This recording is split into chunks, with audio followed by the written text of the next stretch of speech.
সপ্তম শ্রেণীর প্রিয় শিক্ষার্থী বন্ধুরা, আজকে আমরা আলোচনা করব তোমাদের বার্ষিক সামষ্টিক মূল্যায়নের বোর্ড থেকে যে প্রশ্ন দেওয়া হয়েছে, নমুনা প্রশ্ন। এই নমুনা প্রশ্নের স্বাস্থ্য সুরক্ষা বিষয়ের বহু নির্বাচনী প্রশ্ন এবং এক কথায় উত্তর, এই দুইটি প্রশ্ন অর্থাৎ ক এবং খ নিয়ে আলোচনা করব পর্ব 1-এ, এবং পর্ব 2-3-এ সংক্ষিপ্ত প্রশ্ন এবং বর্ণনামূলক প্রশ্ন নিয়ে আলোচনা করব। আমরা সারা বছরই তোমাদের সকল বইয়ের সমাধান এই জহিরস লাইব্রেরিতে সবার আগে তুলে ধরার চেষ্টা করি। এর জন্য তোমরা জহিরস লাইব্রেরিটি শেয়ার করে রাখতে পারো। চলো আমরা আজকের আলোচনায় চলে যাই। স্বাস্থ্য সুরক্ষা সপ্তম শ্রেণী, সময় 3 ঘন্টা, পূর্ণমান থাকবে 100। এদের মধ্যে থেকে আমরা আলোচনা করব বহু নির্বাচনী প্রশ্ন। 15টি প্রশ্ন থাকবে, তোমাদের 15 মার্ক থাকবে এখানে। দেখো, 1 নং প্রশ্ন, বর্ষাকালে কোন রোগটি হয়? আমরা জানি বর্ষাকালে রোগ হয় ডেঙ্গু। কি রোগ হয় বলতো? ডেঙ্গু রোগ হয়ে থাকে। কারণ হচ্ছে বর্ষাকালে প্রচুর পরিমাণ মশকি উৎপন্ন হয়, পানি বা জলাবদ্ধতায় পানি জমে থাকে সেখান থেকে। এর জন্য বর্ষাকালে মূলত ডেঙ্গু রোগ বেশি হয়। এর জন্যই তো বর্তমানে এই যে বৃষ্টি হচ্ছে আমাদের দেশে, তাই না? এই বৃষ্টি হওয়াতে অনেক ডেঙ্গু উৎপন্ন হয়েছে এবং প্রতিদিনই দেখা যায় কম বেশি রোগী হসপিটালে ভর্তি হচ্ছে। ডায়রিয়া হলে কোন খাবারটি অবশ্যই খেতে হবে? ডায়রিয়া হলে অবশ্যই স্যালাইন খেতে হবে, এটা সবাই পারবা তোমরা। সাধারণত কত বছর বয়সে কোয়াশিয়কর রোগ হতে পারে? তোমাদের বইতে বলা আছে কত বছর বলতো? 2 থেকে 4 বছর। 2 থেকে 4 বছর বয়সের মধ্যে শিশুদের কোয়াশিয়কর রোগ হতে পারে। তোমরা এখান থেকে পড়ে নিবা কোয়াশিয়কর রোগের লক্ষণ এবং কিসের অভাবে এই কোয়াশিয়কর রোগ মূলত হয়ে থাকে, বই থেকে। নিচের কোনটি মানুষের আচরণের উপর নির্ভর করে? বলতো কোনটি মানুষের আচরণের উপর নির্ভর করে? ফলাফল। অর্থাৎ মানুষের আচরণ যেমন, ফলাফলও তেমন। মনে থাকবে, তুমি যেভাবে আচরণ করবে ঠিক তেমনি ফলাফল পাবা। নিচের কোনটি খেলাধুলার ইতিবাচক দিক? খেলাধুলার ইতিবাচক দিক হচ্ছে শরীরের ক্লান্তি ও অবসাদ দূর হয়। যদি সারাদিন শুয়ে বসে থাকবা তত বেশি ক্লান্ত এবং অবসন্নতা বা অবসাদ মনে হবে। তুমি যদি খেলাধুলায় মগ্ন থাকো সময় মতো, মানে সব সময় না, একটি নির্দিষ্ট টাইম, তাহলে শরীরের ক্লান্তি এবং অবসাদ দূর হয়ে যাবে। কোনো বিষয়ে সহায়তা চাওয়া এক ধরনের দুর্বলতা? না, কখনোই দুর্বলতা হতে পারে না। একটি গুরুত্বপূর্ণ দক্ষতা, রাইট, একটি গুরুত্বপূর্ণ দক্ষতা। মনে রাখতে হবে, যারা সাহায্য চায় তাদের এটি একটি গুরুত্বপূর্ণ দক্ষতা। সবাই সাহায্য চাইতে পারে না। এটা কি এক ধরনের দুর্বলতা? না। এটা কি হীনমন্যতা? না, কখনো হীনমন্যতা। এটি কি গুরুত্বপূর্ণ যোগ্যতা? না, যোগ্যতাও না। এটা হচ্ছে কি বলতো, একটি গুরুত্বপূর্ণ দক্ষতা। কারণ তুমি যে কিভাবে সাহায্য চাইবে, এই দক্ষতা তো তোমাদের ভিতরে থাকতে হবে। এর জন্য এটাকে বলা হয় এটি একটি দক্ষতা। নিচের চিত্রের আলোকে 7 এবং 8 নং প্রশ্নের উত্তর দাও। এখানে এই যে আগুনে মানুষ, মানে শীতকালের কথা বলা আছে। আবার এখানে এই যে সূর্য উঠছে, তাই না?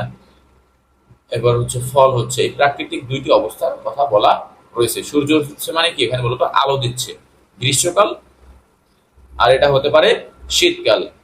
এ চিহ্নিত সময়কালে সাধারণত যে রোগ হয় তা হলো। এ মানে কি? এই যে আগুন পোহাচ্ছে, আমরা কখন আগুন পোহাই? শীতকালে। তাহলে শীতকালে কোন ধরনের রোগ মূলত বেশি হয়ে থাকে? আমরা জানি সর্দি কাশি বেশি হয়, অ্যালার্জি বেশি দেখা দেয়, শ্বাসকষ্ট তৈরি হয়, তাই না? এই দুটি রোগ বেশি হয়ে থাকে।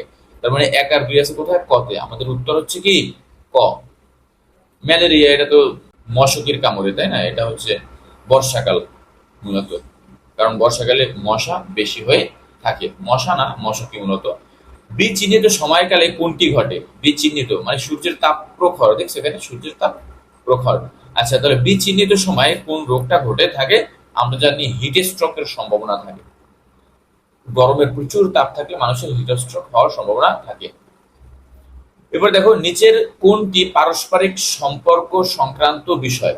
পারস্পরিক সম্পর্ক সংক্রান্ত বিষয় হচ্ছে গুরুত্ব। তুমি তোমার প্রতিবেশীকে, তুমি তোমার আত্মীয়কে, তুমি তোমার বংশধরকে কিভাবে গুরুত্ব দাও, এর উপরে নির্ভর করে হচ্ছে পারস্পরিক সম্পর্ক সংক্রান্ত বিষয়। এরপরে 10 নং প্রশ্নটি হচ্ছে, অভিজ্ঞতাকে কয় ভাগে ভাগ করা যায়? আমরা জানি অভিজ্ঞতাকে 2 ভাগে ভাগ করা যায়। অভিজ্ঞতাকে কি 2 ভাগে ভাগ করা যায়। এবারে নিচের কোনটি অনুভূতির অবাচনিক প্রকাশ?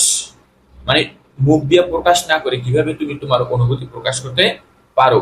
হৃদকম্প বেড়ে যাওয়া। হৃদকম্প বেড়ে যাওয়া। যে কোনো বিষয়ে যদি ভয় পাও তাহলে কি হয়? আমাদের হৃদয় বা হার্টবিট বেড়ে যায়, এর জন্য বলা হয়েছে অনুভূতির অবাচনিক প্রকাশ। শ্বাস নিয়ে কিছুক্ষণ ধরে রেখে তারপর শ্বাস ছেড়ে কোন ব্যায়ামটি করা হয়? অনুরণিত শ্বাস প্রশ্বাস। এই ব্যায়ামের নাম কি? অনুরণিত শ্বাস প্রশ্বাস। সামাজিক দক্ষতা কয়টি বিষয়ের উপর নির্ভর করে? সামাজিক দক্ষতা মূলত নির্ভর করে 4টি বিষয়ের উপরে। সামাজিক দক্ষতা কয়টি বিষয়ের উপর নির্ভর করে? 4টি বিষয়। ভাইরাস জনিত রোগ প্রতিরোধ করা যায়। আমরা কিভাবে ভাইরাস জনিত রোগ প্রতিরোধ করতে পারি? হাঁচি কাশির সময় নাকে রুমাল বা মুখ ঢেকে দিয়ে। বাল্য বিবাহ নিরোধ আইন 2017 অনুযায়ী বিয়ের ক্ষেত্রে নারীদের বয়সসীমা কমপক্ষে কত নির্ধারণ করা হয়েছে? আমরা জানি 18 বছর নির্ধারণ করা হয়েছে নারীদের, আর ছেলেদের হচ্ছে 21 বছর। এখন আমরা দেখব এক কথার প্রশ্নগুলোর উত্তর। এক কথায় উত্তর দাও, 10টি থাকবে এবং 10 মার্ক। বিয়ের ক্ষেত্রে পুরুষের বয়স কমপক্ষে কত বছর হওয়া দরকার? 21 বছর হওয়া দরকার। কারোর সাথে কুরুচিপূর্ণ আচরণ করাকে কি বলে? নিপীড়ন বা যৌন হয়রানি। দেহের ওজন স্বাভাবিক মাত্রার চেয়ে বেড়ে গেলে তাকে কি বলে? স্থূলতা বলা হয় বা ওজন আধিক্য। ওজন যদি উচ্চতার চেয়ে বেশি হয়ে যায় তখন এটাকে আমরা বলি স্থূলতা বা ওজনাধিক্য। কোন খেলায় মাটিতে লাঠি পুঁতে বৃত্ত তৈরি করে ঘুরতে হয়? এটা হচ্ছে বোল্লাসুট। এই কাজটা করতে হয়। সব ধরনের স্বাস্থ্যকর খাবারে কি আছে? সব ধরনের স্বাস্থ্যকর খাবার ওইটাই হবে যেখানে পুষ্টিগুণ আছে। তার মানে সব ধরনের স্বাস্থ্যকর খাবারে কি আছে? পুষ্টি আছে। দাবা কোন ধরনের খেলা? আমরা জানি এটি একটি বুদ্ধির খেলা, দাবা। আবার বলতে পারো দাবা একটি ইনডোর খেলা, কারণ এটি একটা আবদ্ধ জায়গায়ও খেলা যায়। ক্ষত স্থান ভালো করে কি দিয়ে ধুয়ে নিতে হয়? আমরা জানি ক্ষত স্থান ভালো করে কি দিয়ে ধুয়ে নিতে হয়? আগে পানি দিয়ে ধুয়ে নিতে হবে, কারণ আল্লাহর সৃষ্টি পানি সবচেয়ে বড় মহা ঔষধ। কারণ এই পানি খেয়েই আমরা বেঁচে থাকতে পারি, পানি ছাড়া কেউ বেঁচে থাকতে পারবে না। ডায়রিয়ার অন্যতম লক্ষণ কোনটি? আমরা জানি ডায়রিয়ার অন্যতম লক্ষণ হচ্ছে পাতলা পায়খানা হওয়া। হিমোগ্লোবিন শরীরের বিভিন্ন কোষে কি সরবরাহ করে? অর্থাৎ হিমোগ্লোবিন শরীরের বিভিন্ন কোষে অক্সিজেন সরবরাহ করে। অতিপুষ্টির কারণে প্রতিরোধ ক্ষমতা কি পায়? আমরা জানি ওজন স্বল্পতা পায়। চলো আমরা এই প্রশ্নগুলোর উত্তর এখন দেখে আসি। আমি উত্তর বলে দিচ্ছি, এই হচ্ছে তার সাথে মিলিয়ে নাও বহু নির্বাচনী প্রশ্নের উত্তর, এবং এই হচ্ছে এক কথায় প্রশ্নের উত্তর। আজকে এখানে শেষ। পরবর্তী ভিডিওতে আবার তোমাদের সাথে কথা হবে সারা বছর সমাধান পেতে, নতুন এবং পুরাতন এবং বার্ষিক সামষ্টিক মূল্যায়নের সমাধান পেতে তোমরা জয়েস ল্যাবের সাথেই থাকবে। ধন্যবাদ।